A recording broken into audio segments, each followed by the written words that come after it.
I'm Dr. Ken Kreshe.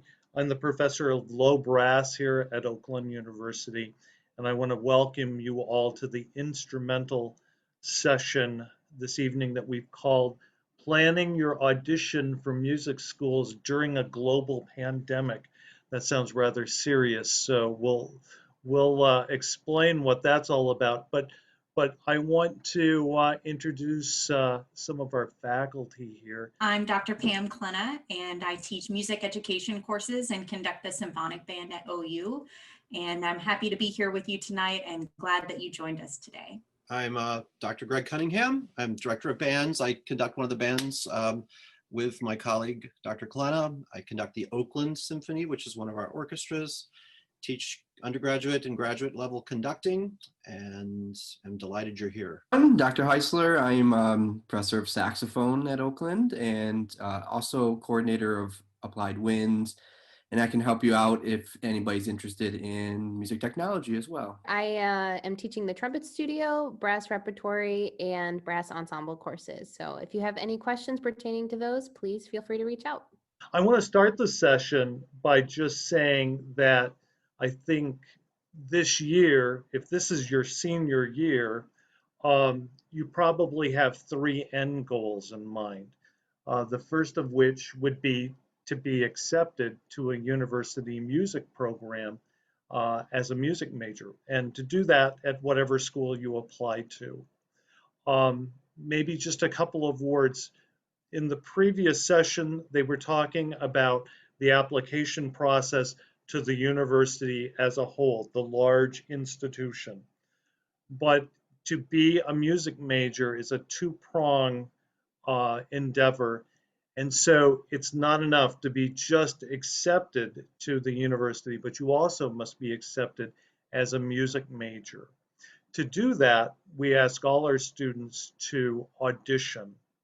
And that's what we'll be talking more about later on in the session. The second thing throughout this process that you're going to, second goal rather, would be to be considered for talent-based scholarships. So good news here, if you're auditioning and doing an audition and interview to become a music major, you're automatically going to be considered for any talent-based scholarships. And then finally, we want to talk just a little bit about this third goal, and that is finding the right fit for schools. In fact, we want our students and applicants to Oakland University to look at other programs so you have something to compare and contrast. We accept the fact that there are lots of really great schools. In fact, some of my very good friends here in the state of Michigan teach at those other institutions, and I would never bash one of those schools because they're all really fine institutions.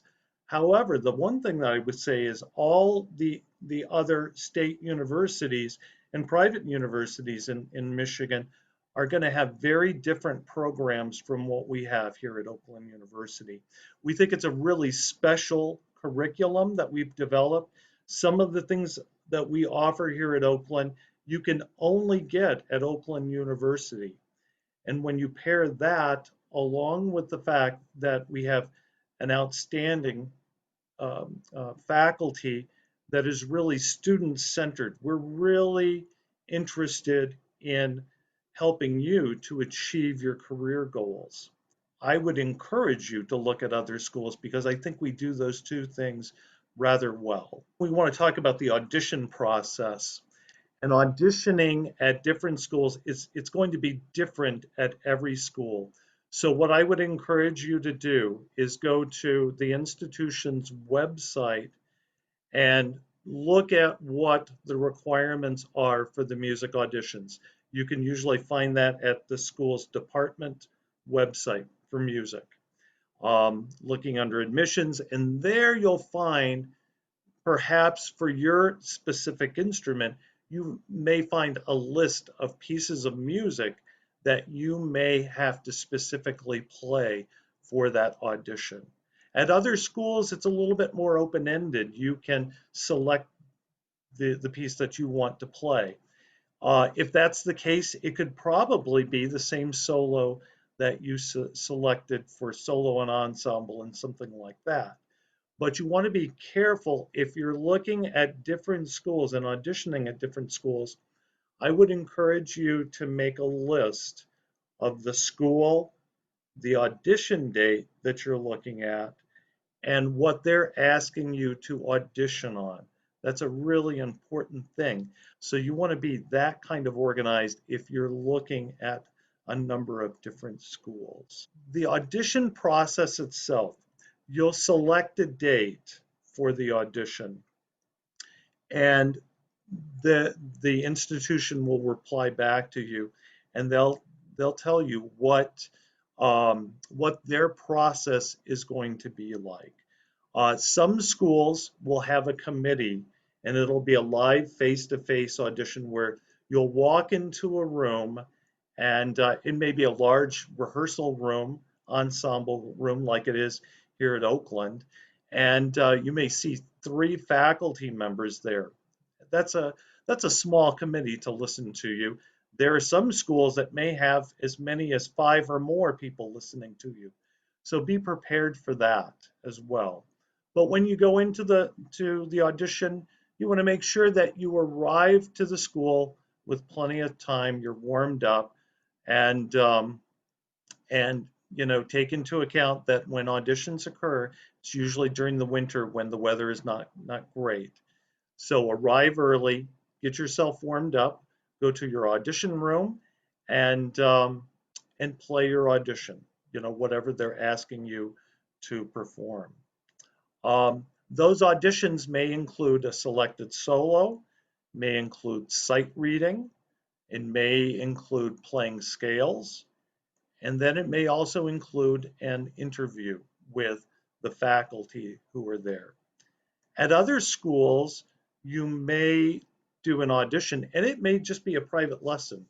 I'm in my office right now here at Oakland, and it could be in the form of a private lesson, a one-on-one lesson with a faculty member. So you can always ask about what those auditions are going to be like, who's going to be in the room, and that will help you sort of mentally prepare for whatever circumstance you get into the day of that audition. This year is going to be a bit unusual from the standpoint that many schools, like Oakland University, we may be asking you to submit an audition video. We've actually have someone who's prepared an audition video, and we're going to share that with you shortly. This audition video, what you're going to see is, first of all, a student performing his audition solo. The piece that he selected is a piece that really shows off 2 different aspects of his playing, the lyrical side of his playing as well as the technical side or the flashy side of his playing. That's rather strategic in what he selected. Okay, so I'd encourage you to sort of think about those 2 areas when you're selecting a solo. All right. When you go to record the solo, you can record the solo on your cell phone. That would be just fine. Some things that I would have you consider, though, is, and one thing that I sort of like is seeing the side profile of a player when they're performing, not necessarily performing straight on and being really close to the screen, okay, but being far enough to where you can see the player playing their instrument. So we can also see the student's posture when they're playing, and we also have some idea of what they're doing with the embouchure, or if you're playing a string instrument, what their bowing technique might look like. Those are all considerations that we're viewing in this audition process. I would encourage you to dress nicely. It probably you probably don't want to wear a t-shirt to an audition, but then again, you also don't need to necessarily wear a suit. So notice what the student is wearing. I think he dressed rather appropriately for this audition. The other thing that I would just encourage you to do is don't stand too close to the microphone where it distorts your tonal quality. Okay? If you find it hard to hear yourself and the sound is distorted or unclear, set your phone another foot away from your instrument.